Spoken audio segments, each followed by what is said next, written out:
Hi, welcome to my channel. Today I'm going to be redesigning Elissabat.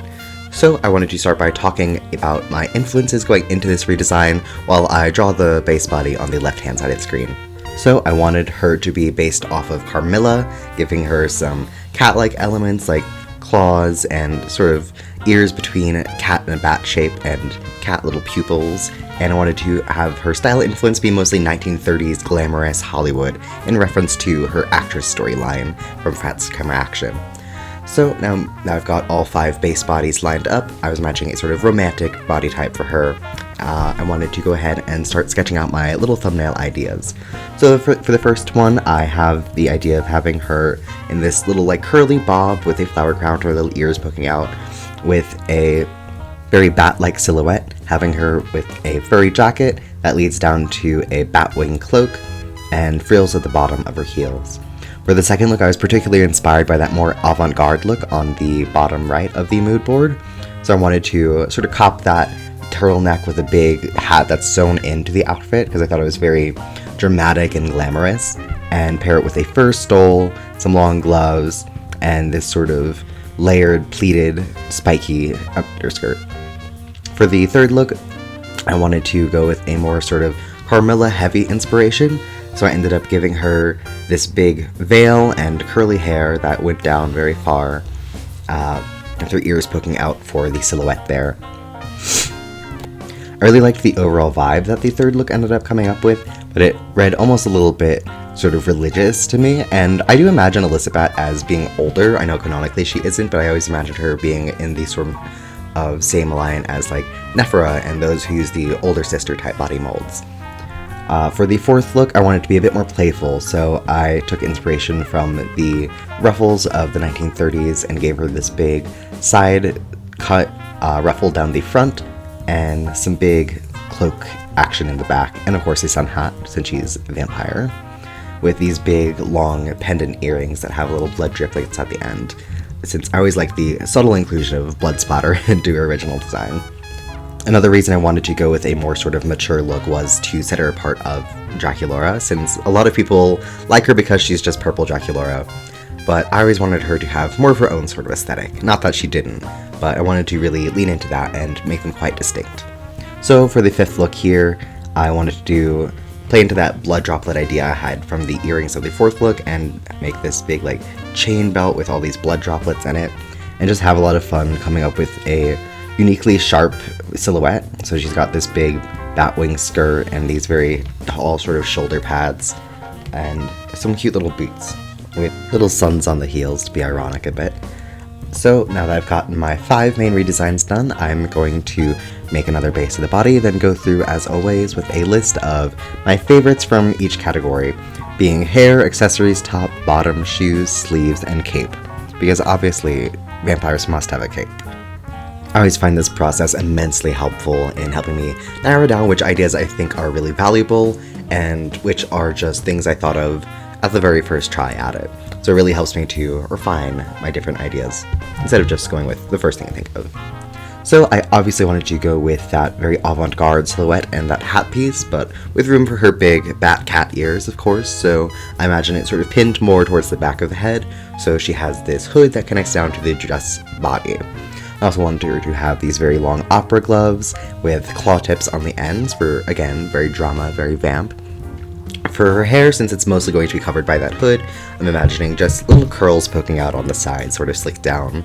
Very 1920s, the decade before, but again, still getting that glamorous Hollywood feel to it.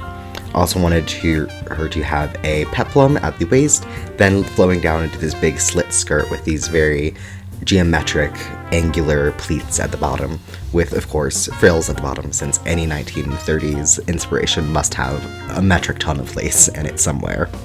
For the cloak, I wanted to combine the idea I had in the first piece of the fuzzy jacket and instead replace it with a furry stole and have that be connected to a big bat-like cloak at the bottom. I really like the fur detail. It makes it feel very elegant, and it's also a reference to how bats are very fuzzy. For the dress body, I wanted it to have this sort of sketchy texture to it as homage to the old ink drawings of Carmilla and sort of have that woodcut vibe to it. And just wanted to then sketch out her face ideas. I definitely wanted to keep the idea of her having cat-like pupils to, again, make her feel a bit more rooted in a different vampire mythology than you typically see nowadays. Wanted her to have very dark, dramatic makeup, because back in the olden days, when there was black and white movies, they would have to do very dramatic makeup so that expressions could show up. And this is something you see in theater makeup nowadays, so I thought a very dramatic, almost gothy look would be very fitting in multiple ways. I also wanted her to have a few flowers on the top of her head in reference to just the opulence in the flower crown moment that was happening then, but also as a reference to the bouquets you see at like funerals and stuff. So for her color palette, I wanted it to be very monochromatic, very much just purple and dark, with little hints of this deep, rich red that's a bit more on the magenta purpley side of things, so it doesn't clash too much.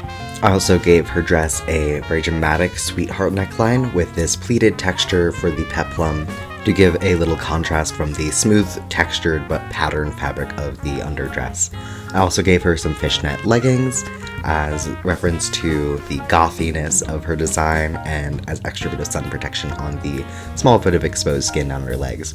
For her heels, I wanted her to have just these very almost sort of like ballet flats, very understated heels that are shaped like plastic vampire fangs with a little blood drop gem at the toe.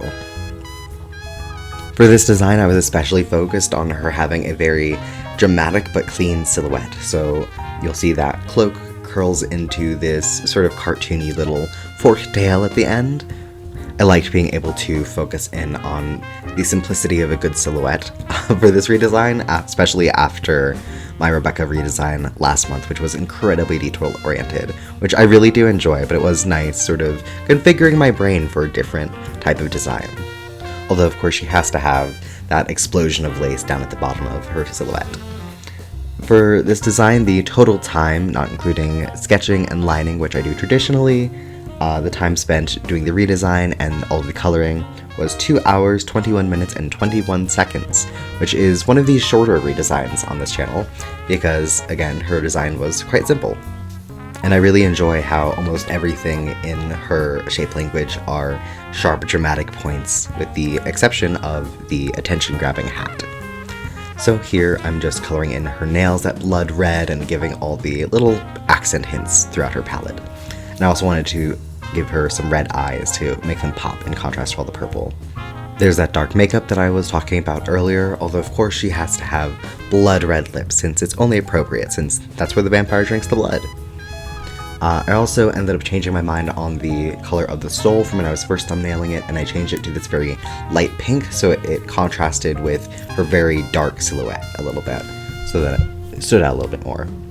For the shading, I just used dark purple on her skin, but I ended up using this sort of light pale green color for the highlights, and I really like the almost sort of bruised look it gives her skin, very like corpsey and undead. I really like the depth that this piece has in the end. For the selection of flowers pinned behind her ear, I want it to be a rose, which is very romantic and love, since Carmilla is, in a way, a love story, if you think about it, and a lily, specifically a white lily, because that is sort of the unofficial funeral flower.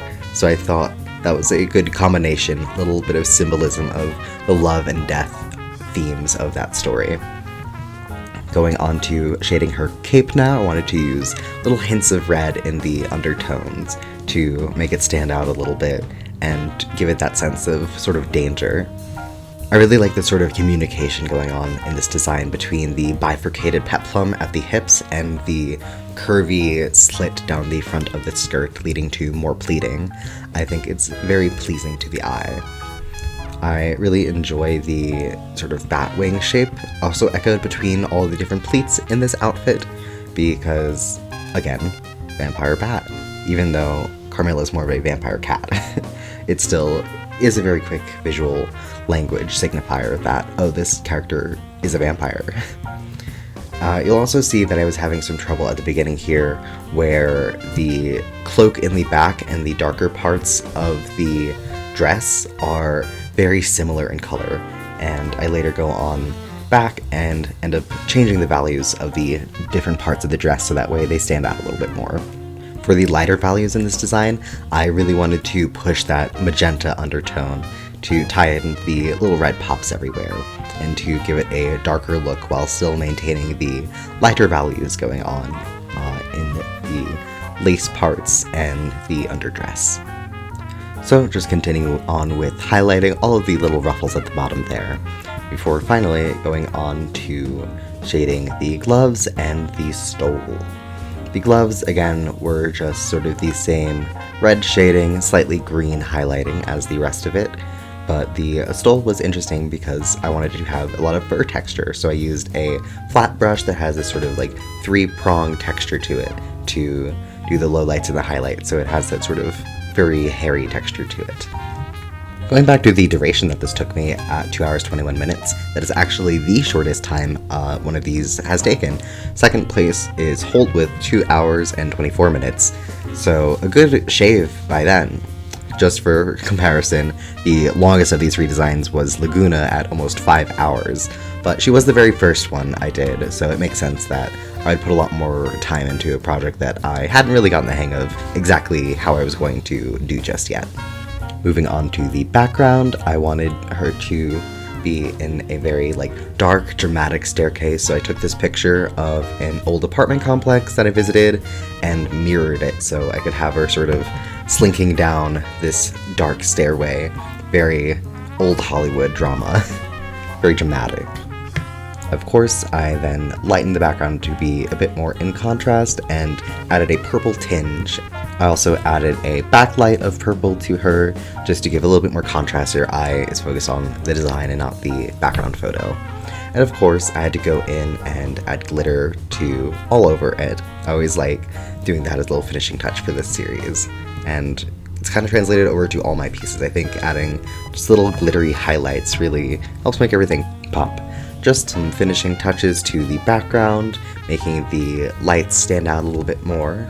And now it is time for the reveal. So here she is. I'm really happy, especially with the colors. I really like the green highlight and all of the very pink purpleness of her outfit and the drama of the skirt and the silhouette. I'm very happy. I think she's very much giving old Hollywood Carmilla, which is exactly what I was going for, and I think is just a very fun character to add into the Monster High universe.